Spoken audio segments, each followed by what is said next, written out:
Right, so I think this is recording. Let's take a look at this problem.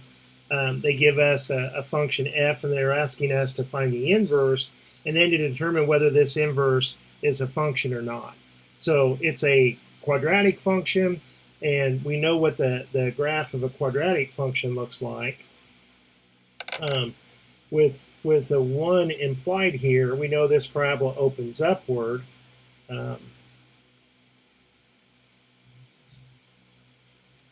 And you'll see in just a second of why I'm drawing this side as a dashed line.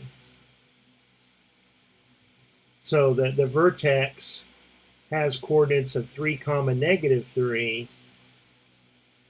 And see, there's this additional restriction that they've added to this. Normally, a quadratic function, the implied domain is the set of all real numbers. But here, they are saying, hey, restrict the domain to only pick values of x that are less than or equal to 3. That 3 was specifically chosen because it's the x coordinate of the vertex.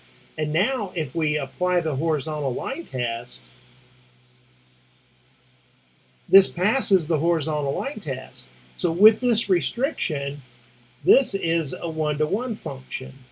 And because they've given us this function with this restriction, I know that the inverse is going to be a function. All right. So our technique for finding the inverse is to switch the domain and range. So we have that y is equal to x minus 3 quantity squared minus 3. And the domain of this being x less than or equal to 3, if I write it in interval notation just to get used to going back and forth. And the range is, well, all the y coordinates are above this vertex, so it's from -3 to infinity.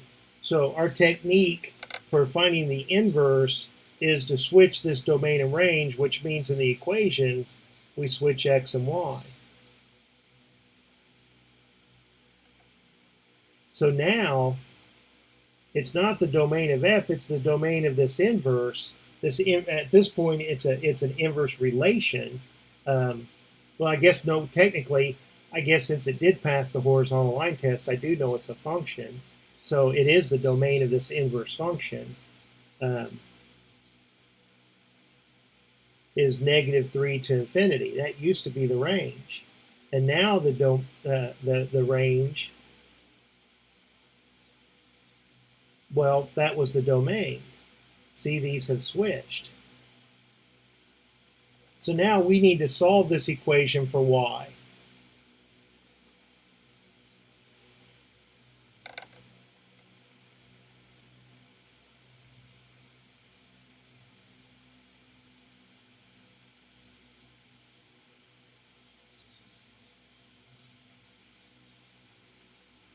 All right, so let's add 3 to both sides. Let's take the principal square root of each side.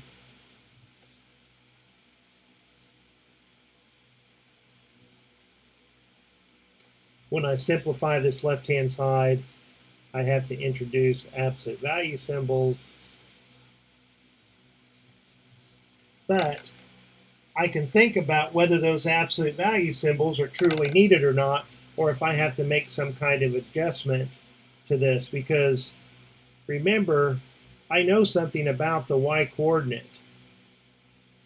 I know the range of this inverse function, and it's going to be numbers that are less than or equal to 3. So if this is less than 3, that y minus 3 is going to be a negative number. Plug in something less than 3. Plug in 0. Y minus 0 minus 3 is -3. Well, I can't have that. Remember, this has to be 0 or positive. So I know that if I change the order of this subtraction, if I make this 3 minus y, now when you subtract negative numbers, the double negative changes it to addition, and hey, I get a positive value. I don't have to introduce this plus or minus symbol on this right-hand side because I know that I don't have two cases. Since the y values were totally on one side of this critical point, this endpoint of 3, I know that I don't have to introduce a plus or minus. So now I can solve this for y. It's 3 minus the square root of x plus 3. And look, my domain of negative 3 to infinity is implied with that principal square root. So I don't have to keep writing it like I did up there because that is the implied domain. Since this is a function,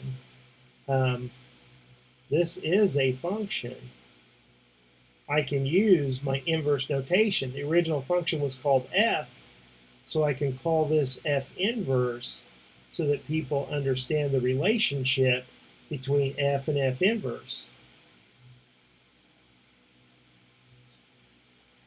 If you were to graph those on the same graph, they're reflections across the line y equals x. Something else to think about. All right. Hope that helps, and I will talk to you later. Bye.